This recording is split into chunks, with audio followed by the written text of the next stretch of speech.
Kedoya, Jakarta Barat, di mana di dalam markas GRIB itu ada tindakan-tindakan yang mengarah kepada persekusi, intimidasi dan juga interogasi. Hari ini ada undangan klarifikasi terhadap salah satu saksi terkait dengan pelaporan kita tanggal 23 Mei yang lalu tentang dugaan penyanderaan dan dugaan merampas kemerdekaan orang sebagaimana pasal 446 junto pasal 451 KUHP. Jadi hari ini yang akan dimintai klarifikasi adalah Bapak Ahmad Bahar. Ahmad Bahar adalah selaku dari ayahnya saudara Ilma Sani Fitriana yang menjadi korban dugaan penyanderaan oleh anggota Ormas GRIB. Jadi hari ini nanti akan dimintai klarifikasi oleh penyidik dan tentu saja selaku saksi yang melihat, yang mengetahui peristiwa akan menyampaikan keterangan-keterangan sesuai fakta yang sebenarnya agar kasus ini menjadi terang bahwa memang benar ada sebuah peristiwa di mana anaknya putrinya yang masih gadis dibawa secara paksa di kediamannya di Depok menuju ke Kedoya, Jakarta Barat, di mana di dalam markas GRIB itu ada tindakan-tindakan yang mengarah kepada persekusi, intimidasi dan juga interogasi. Untuk lebih lengkap nanti mungkin Pak Ahmad Bahar bisa jelaskan, tapi sebelumnya mungkin dari Pak Ahmad Hidayatullah selaku tim lawyer untuk bisa menyampaikan beberapa hal. Silakan Pak Hidayatullah. Baik, Assalamualaikum warahmatullahi wabarakatuh. Terima kasih kepada teman-teman media yang telah terus aktif meliput kegiatan ini. Kami sampaikan hari ini menunjukkan asistensi dan kerja-kerja profesional dari Polda Metro Jaya, bahwasanya karena LP kami pada tanggal 22 Mei, pada hari ini 17 Mei kurang dari sebulan direspon dengan baik oleh pihak Polda Metro Jaya dengan pemanggilan dari saksi dari pelapor, yakni Pak Ahmad Bahar, untuk diminta keterangan, dan hari ini insya Allah akan diungkap secara langsung oleh beliau fakta-fakta yang beliau ketahui sebagai seorang saksi yang juga sekaligus ayahanda dari pelapor, yakni Ilma Sani Fitriani. Nah, kami selaku tim kuasa hukum tentu menyambut baik akan hal ini dan selalu siap mendampingi dari klien kami. Dalam hal ini salah satunya adalah saksi dari pelapor. Kita berharap permintaan keterangan ini akan menambah kelengkapan dari bukti-bukti dari fakta-fakta yang beliau akan sampaikan nanti kepada pihak penyidik dalam perkara ini, sehingga semakin terang benderanglah peristiwa yang telah menimpa putri beliau. Kita berharap dari permintaan keterangan ini kita berbicara ini bukan karena asumsi, bukan karena kebencian, bukan karena opini, bukan. Tapi kita ingin berbicara atas dasar fakta dan bukti-bukti yang ada. Maka kami merespon positif dari pihak Polda yang telah memanggil klien kami, dalam hal ini saksi, untuk memberikan keterangan yang sebenarnya, untuk membuktikan adalah bahwasanya peristiwa yang telah menimpa putri beliau adalah betul-betul peristiwa pidana yang nanti insya Allah akan menjadi bahan penting untuk penyusunan dari melengkapi dari LP yang telah kami ajukan kepada pihak Polda Metro Jaya. Terima kasih. Pak Ahmad mungkin ada mau sampaikan, silakan. Ya, pertama kali saya mengucapkan terima kasih kepada Pak Kapolda Metro Jaya. Kebetulan Kapolda Metro Jaya ini satu-satunya Kapolda yang komjen gitu ya. Mungkin apakah itu juga kaitannya dengan responsibility, kecepatan terhadap penanganan kasus ini. Tapi apapun, saya kira kali ini saya menyebut kawan-kawan penyidik dan Polri cukup satset. Nah, kalau kaitan dengan peristiwa anak saya baru tahu anak saya dibawa itu habis maghrib gara-gara dari jam 2-an siang sampai maghrib itu saya lagi bertamu di salah satu toko, dan aturan kalau kita bertamu HP harus dimatikan. Tapi kebablasan sampai habis maghrib, dan begitu saya tahu maka saya mencoba mencari pertolongan kepada banyak orang, banyak kawan-kawan lawyer. Hanya saja karena hari itu hari Ahad, banyak yang lagi liburan, bahkan ada yang lagi di Tanah Suci.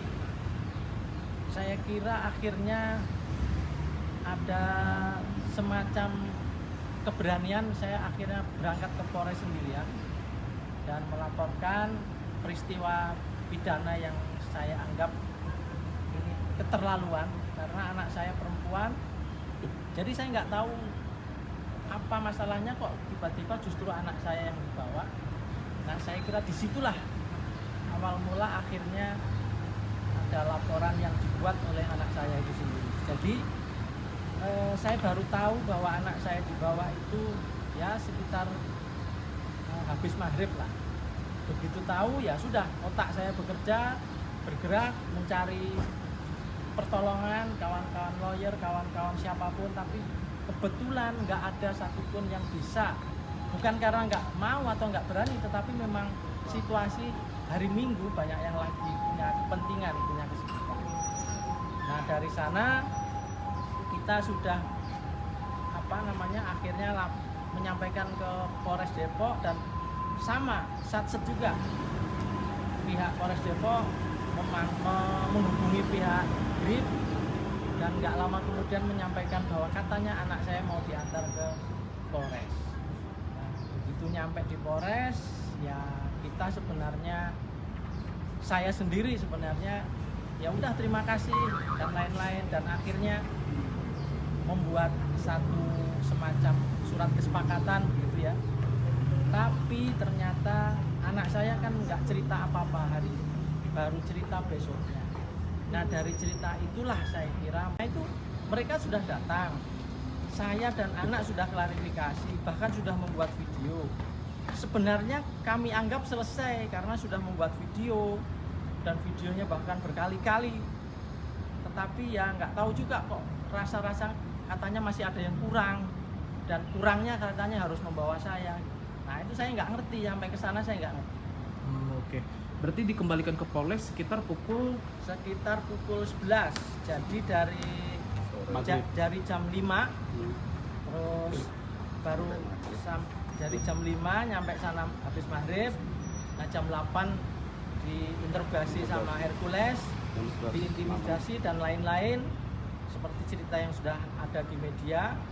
Nah, ketika saya negosiasi di Polres, ya kira-kira di atas jam 10 lah, akhirnya deal pihak GRIP mengantarkan. Nah, proses perjalanan mungkin kan setengah jam atau 1 jam.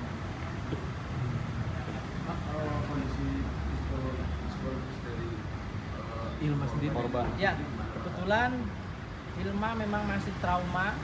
Jadi kalau ada mobil berhenti di depan atau motor, sementara sebenarnya kan bisnisnya, usahanya kan online itu, yang dimana tiap jam, tiap menit itu kan ada yang datang ngambil barang atau nganter.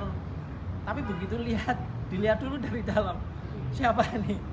Kalau udah langganan ya, nah, tapi tetap rasa trauma itu ada, dan sudah dibantu oleh LPSK melalui kerjasama dengan kayak lembaga konsultasi psikologi gitu ya, konseling. Berarti ini pemanggilan perdana, pemenuhan pemeriksaan. Kalau bagi saya ini pertama ya, sebagai saksi.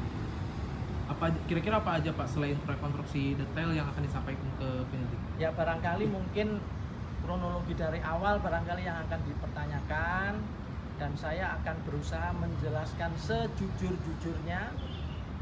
Tidak ada yang kita tutupi, bahwa yang penting sebenarnya dari hari Jumat itu kita sudah selesai, saya anggap sudah selesai, karena pihak 4 orang yang besar-besar termasuk Panglima itu dalam berkomunikasi selalu bilang, udahlah Pak, cepet-cepet minta maaf, cepet-cepet minta maaf. Padahal saya itu salah apa saya nggak tahu kok suruh minta maaf. Tapi saya sebenarnya juga sudah minta maaf juga, bukan dalam rangka membuat video, bukan, atau mengirim video, bukan, tapi meminta maaf karena nomor saya dan nomor anak saya digunakan oleh pihak lain untuk mengirim video ke RJ. Ada rencana mau RJ Pak, mengingat sebelumnya kan pernah ada perdamaian ya. Ya saya kira kalau RJ itu kan urusan anak saya ya. Saya kan sebagai orang tua saja, dan kalau sekarang posisinya sebagai saksi, saya kira kalau melihat obrolan, kan kita sering ngobrol, Dek gimana Dek? Wah sulit bah kalau yang kayak gitu bah, nggak mungkin bah, kita supaya tidak terjadi kepada orang lain. Anak saya saja dibegitukan, yang ibaratnya mohon maaf ya, bukan kita agak terdidik loh. Nah bagaimana kalau orang yang kampung, orang ini yang urusan bukan dengan masalah seperti kita, apa nggak selesai urusan? Saya kira begitu. Tapi dari pihak Bapak sendiri sudah meyakini ada keterlibatan Hercules sendiri di sana. Loh, yang melakukan kan langsung beliau. Pada kurang lebih jam 8 sampai kurang lebih 1 jaman itu langsung beliau. Cuman memang kan ya ini terserah pihak penyidik nanti bagaimana menangani yang seperti ini kan. Kalau katakanlah apapun yang disampaikan oleh Ilma, kan tidak ada saksi di luar dari Ilma dalam pengertian yang mungkin membenarkan. Tapi katakanlah ini ada Pak RW, tapi Pak RW juga nggak tahu kenapa sudah jelas-jelas ada satu contoh persoalan. Ketika ada penembakan, Pak RW itu di sampingnya anak saya Ilma, tapi cerita di video-video bilang lagi sholat. Nah kalau kayak gini saya harus percaya kepada siapa? Ya, tentu percaya sama anak saya, karena anak saya jarang bohong. Terima kasih Pak. Ya, terima kasih. Terima kasih. Gak sempat baca? Dengerin aja. Klik icon text to speech, gak pakai ribet di okezone.com.